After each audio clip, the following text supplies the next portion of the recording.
یہ دو آیات میں عرض کر رہا تھا قرآن مجید کی عظیم ترین آیات میں سے ہے کہ گویا کہ سلوک قرآنی،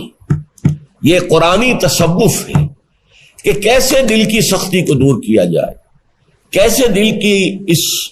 زمین کو اثر نو ایمان اور اعمال صالحہ کی لہلہاتی ہوئی کھیتیوں سے آباد کیا جائے۔ فرمایا پہلا قدم کیا ہے؟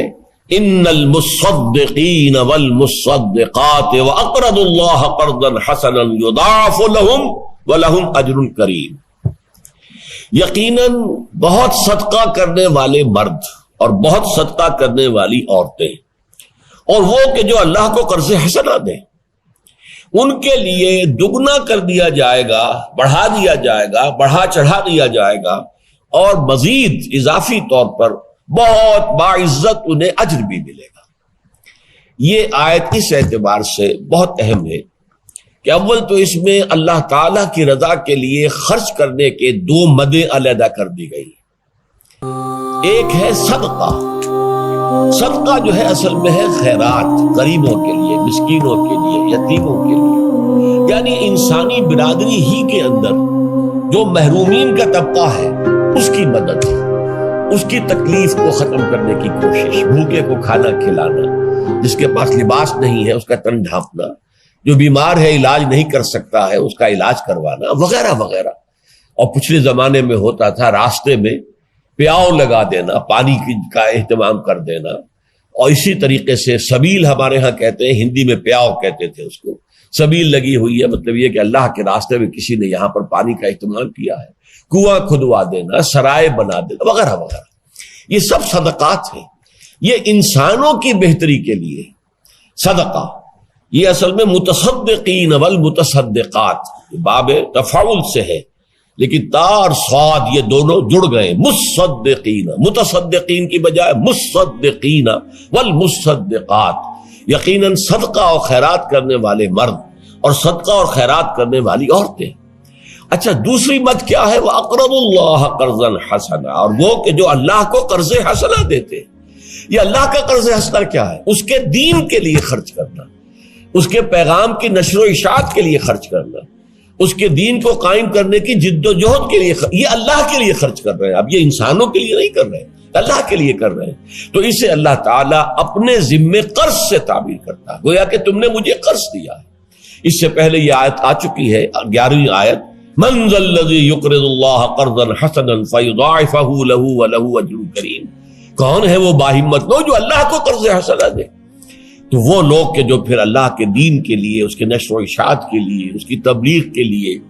اس کو دنیا تک عام کرنے کے لیے، اس کے پیغام کو پھر کسی جگہ اس کو قائم کرنے کے لیے اس کی جد و جہد میں پیسہ خرچ کرتے ہیں، تو ان کے لیے نمبر ایک تو یہ کہ ان کا جو کچھ دیا ہوا ہے وہ لوٹا دیا جائے گا، اور اللہ کو دیا ہوا قرض حسنہ وہ ہے کہ جو بڑھا چڑھا کر دیا جائے گا۔ دنیا میں قرض حسنہ وہ ہے جس میں آپ کسی اضافے کی توقع نہ رکھیں۔ ویسے کوئی مقروض جو ہے اپنی مرضی سے اگر لوٹاتے ہوئے کچھ زائد کر دے تو وہ حرام نہیں ہے، لیکن یہ کہ پہلے سے طے ہو اور آپ توقع رکھتے ہو اور آپ چاہتے ہو کہ آپ کو کوئی اضافی شے ملے اپنے اس قرض دی ہوئی رقم پر، تو وہ حرام ہے، حرام مطلق۔ لیکن اللہ تعالیٰ کو آپ دیں تو توقع رکھیے کہ اللہ 100 گنا نہیں 700 گنا اور اس سے بھی زیادہ جتنا چاہے گا بڑھا کر دے گا، اور پھر یہ ہے کہ اضافی طور پر اجر عظیم ہے۔ اچھا، اب یہ فرمائے کہ اس کا تعلق کیا ہے سلوک سے؟ اس کو یوں سمجھ لیجئے کہ انسان کے دل میں سختی پیدا کرنے والا اصل عنصر، اصل عامل وہ ہے دنیا کی محبت، اور دنیا کی محبت کا سب سے بڑا مظہر ہے حب مال، دولت کی محبت۔ یہ ہے جس نے کہ اندر زمین کے اندر جو ہے سختی پیدا کر دی ہے، دل کے اندر خشونت پیدا ہو گئی ہے، دل کے اندر قساوت پیدا ہو گئی ہے۔ اس کو رفع کرنے کا یہی ہے، حل چلاؤ اور اس میں سے مال نکالو۔ اللہ کے بندوں کی اذیتوں کو ختم کرنے کے لیے، تکلیفوں کو رفع کرنے کے لیے، ان کی مشکلات کو رفع کرنے کے لیے خرچ کرو، اللہ کے دین کے لیے خرچ کرو۔ جتنا اس میں سے مال نکالو گے اتنی ہی گویا کہ امپیورٹیز جو ہے تمہارے اس دل کی زمین میں سے نکل کر باہر ہو جائیں گی، اور اس کے بعد ایمان کا بوجھ اگر اس میں بیج ڈالو گے، وہ ایمان کا بیج جو ہے وہ پھر پوری طرح برگو بار لائے گا۔ زمین سخت تھی، بارش بھی پڑی لیکن وہ چلی گئی، قرآن بھی سنا لیکن اس کا کوئی اثر نہیں ہوا، اس لیے کہ دل اندر سے سخت ہے۔ اس کے بعد یہ ہے کہ کچھ آدمی چاہتا بھی ہے کہ ایمان مجھے حاصل ہو جائے، تو کیسے حاصل ہو جائے گا؟ اندر تو وہ دولت کی ہوس اور دولت کی کشش اور دولت کی محبت نے قبضہ جمایا ہوا ہے، تو دل میں تو ظاہر بات ہے کہ ایک ہی شے رہ سکے گی، یا اللہ کی محبت یا دنیا کی محبت، یہ دونوں بیک وقت نہیں رہ سکتی۔ ہاں اللہ کی محبت اوپر ہو، اس کے نیچے انسان دنیا میں بھی محنت کرتا ہے، حلال کمائی کے لیے بھاگ دوڑ کرتا ہے، وہ جائز ہے۔ اللہ کی محبت بالا ترین ہو تو پھر اولاد کی بھی محبت ہو، کوئی حرج نہیں ہے، والدین سے محبت ہو، بہت ہی اچھی بات ہے، بڑی نیکی کا کام ہے، شوہر اور بیوی میں محبت ہو، بہت اچھی بات ہے، مطلوب شے ہے، لیکن یہ کہ اللہ کی محبت اور اللہ کا یقین اور ایمان بالا ترین ہو جائے، جب تک یہ شکل نہیں ہوگی اور ساری محبتیں اس کے نیچے ہو جائیں۔ قل ان کان آباؤکم وابناؤکم واخوانکم وازواجکم وعشیرتکم واموال اقترفتموها وتجارۃ تخشون کسادها ومساکن ترضونها احب الیکم من اللہ ورسولہ وجہاد فی سبیلہ فتربصوا حتی یاتی اللہ بامرہ واللہ لا یہدی القوم الفاسقین۔ اے نبی ان سے کہہ دیجئے اگر ہوں تمہیں اپنے باپ اور بیٹے اور بھائی اور بیویاں یا اور شوہر اور رشتہ دار اور وہ مال جو تم نے بڑی محنت سے کما کر جمع کیے ہیں اور وہ کاروبار جو بڑی محنت سے جمائے ہیں اور ان کی کساد کا اس میں تمہیں جو ہے سرد بازاری کا جو ہے اندیشہ رہتا ہے، خوف لاحق ہوتا ہے، اور پھر وہ مکان، وہ حویلیاں، وہ کوٹھیاں، وہ محل جو تم نے بنائے ہیں جو تمہیں بڑے محبوب ہیں،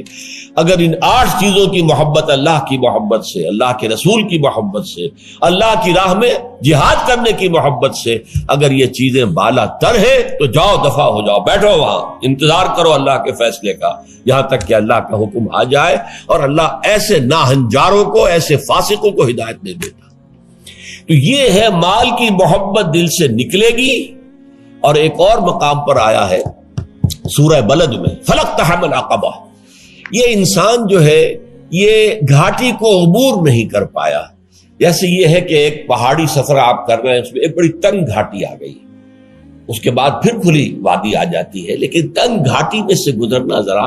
کار دارت، تو وہ گھاٹی کا تصور دیا، فلقتحم العقبہ، یہ انسان گھاٹی کو عبور نہیں کر سکا، عبور کر جاتا تو آگے کھلا راستہ تھا، وہ گھاٹی ہی میں پھنس کر رہ گیا۔ فلقتحم العقبہ وما ادراک ما العقبہ، جانتے ہو یہ گھاٹی کیا ہے؟ فک رقبۃ، کسی گردن کا چھڑا دینا، کوئی غلام ہے اسے اپنے پیسے سے خریدا اور آزاد کر دیا۔ فک رقبۃ او اطعام، اور فی یوم ذی مسغبۃ، کھانا کھلانا تنگ دستی کے دنوں میں، جبکہ خود آپ کو لالے پڑے ہوئے ہوں، آپ کا راشن ختم ہو رہا ہے، آپ کو نظر آ رہا ہے، اور قحط کا عالم ہے، اس عالم میں بھی اگر آپ دوسروں کو کھانا کھلاتے ہیں، یتیما ذا مقربۃ او مسکینا ذا متربہ، اس یتیم کو جو قرابت دار بھی ہے یا اس مسکین کو جو خاک میں رل رہا ہے، یہ ہے گھاٹی۔ اس گھاٹی کو اگر عبور کر جائے، ثم کان من الذین آمنوا وتواصوا بالصبر وتواصوا بالمرحمہ، پھر وہ شامل ہو جائے ان لوگوں میں جو ایمان لائے اور جنہوں نے ایک دوسرے کو انسان کے ساتھ ہمدردی کا سبق بھی دیا اور صبر کی تلقین بھی کی۔ یہ سما بہت اہم ہے۔ یوں سمجھیے کہ جیسے گاڑی کا معاملہ ہے کہ گاڑی کا بریک لگا ہوا ہے، آپ نے انجن آن کر دیا، اب آپ ایکسلریٹر کو دبا رہے ہیں تو گاڑی تو نہیں چلے گی، بریک لگا ہوا ہے بھائی، کتنا ہی آپ ایکسیلیٹر دبائیں، کتنا ہی انجن کے اندر جو ہے وہ تیل جا رہا ہے، لیکن نہیں، گاڑی نہیں چلے گی، بریک لگا ہوا ہے۔ بریک کھولو پہلے، یہ بریک ہے جو تمہارے دلوں کے اندر لگا ہوا، مال کی محبت، دنیا کی محبت، یہ بریک ہے، یہ تمہیں اس راستے پر آگے بڑھنے نہیں دے گا جب تک کہ یہ بریک نہ کھلے۔ تو ان المصدقین والمصدقات واقرضوا اللہ قرضا حسنا یضاعف لهم ولهم اجر کریم،